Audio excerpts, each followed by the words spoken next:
Got Games episode 4, and in this episode I'm going to show you all the games that I bought the last couple of weeks. And I have a PS2 game, I have a lot of PS3 games, and a PS5 game, and with that one I'm going to show you right now. And that is Sniper Elite 5. This game has been released quite recently, and it's the 5th installment obviously, and I finished this already. I'm playing currently also multiplayer with a friend, and I have to say the game is overall good, but it's rather more like a Hitman Metal Gear game, because you're 70 or even 80% of the time just sneaking around, killing stealthy, and the sniper is actually more like a gimmick, because as soon as you shot one time, all the enemies around you is gonna be suspicious and try to find you. Overall, it's a good game. So Sniper Elite 5, it's for free on the Xbox Game Pass. I just bought it with a PS5 because a friend of mine has a PS5 and we wanted to play it together. Otherwise I would probably just play it on the Xbox. So that's with that. There was like a sale. I think one mom of a kid were selling books, toys and everything, and I found some 2D Nintendo DS games. And one is Ghost Trick, Phantom Detective. This is actually quite fun. So you're basically this guy that is dead, and you have to interact with the things around you to save, for example, this girl here.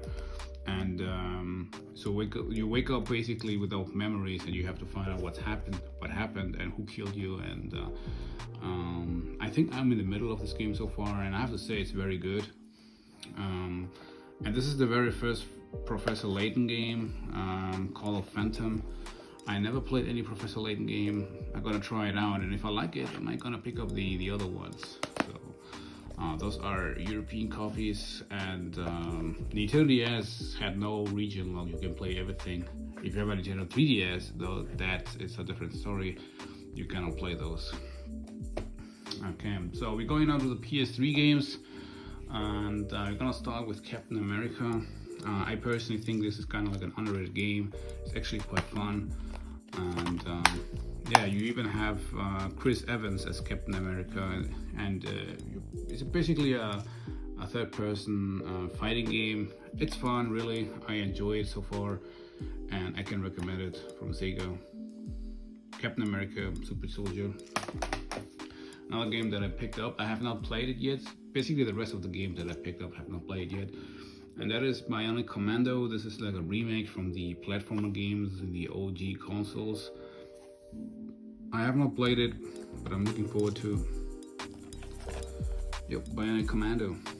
The next one is Viking, Battle for Asgard. And yeah, this game I played, I think on my brother's house on the Xbox 360. I liked it and I wanted to pick it up, but I couldn't find it for a very cheap price, and now I found it. And yeah, so I'm looking forward to play that.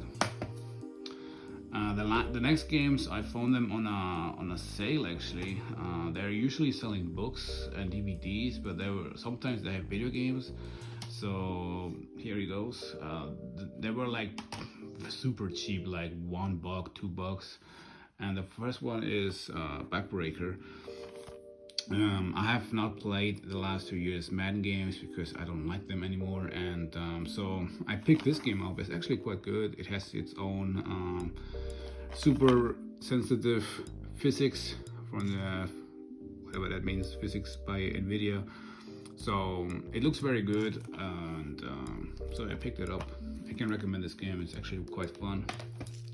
Next game is Street Fighter Cross Tekken. If you watched my previous video, you know that I have the PlayStation Vita version, and I kind of regret that I bought the PlayStation Vita version. I mean, it was sealed. The problem was I paid $20 for that, and it is cool. It is fun to play on the PlayStation Vita, but you're not gonna play against anyone, only against bots, and sooner or later that will get boring. So I found this game for like super cheap, $3 I think, and yeah, at least I can play now with friends. I think there's like a season pass, or you have to unlock more characters with money or so, but I have not played yet, so I'm gonna take a look at that, and if I really love it, I might gonna unlock them or not. Not sure yet, but yeah. There are two football games, that is PS 2007 and 2014. The reason why I bought them is because I just want to have my Pro Evolution collection complete on the PS3. They were like 150 each, so I picked them up. 2007 is actually one of the best, and 2014 is actually one of the worst, so now I have them. And I have been not into this franchise, never played any one of those games, but now I have the very first one, Resistance Fall of Man. I think there are like 3 games in total. All I know is a first-person shooter. Apparently you have to shoot against monsters. Is it in World War II? It looks like, I don't know. But yeah, I hope I can try it out. And the last game, it's the only PS2 game that I bought the last time, and that is Tremble Budokai Tenkaichi 3. This game is, I think, like $150 worth it. I picked it up for super cheap. I think the guy did not know it was actually that rare, because he was basically putting this with the European price, and in Europe you can buy Budokai Tenkaichi 3 between 20 to 30 bucks, and I bought it actually for 20. And maybe he did not know that the US version was super valuable. Yeah, so I found it. I immediately gave him the money, and yeah, I have Budokai Tenkaichi 3. I think I took a look at eBay and the app Game Eye, and I think right now this might be even the game with the highest price right now in my collection, of my PS2 collection. So yeah, that's it. Alright, that is Got Games episode 4. This is the games I bought in the last couple of weeks. And so yeah, again, thanks again for watching. Make sure to subscribe and like for more collection update videos. And see you soon. Thanks.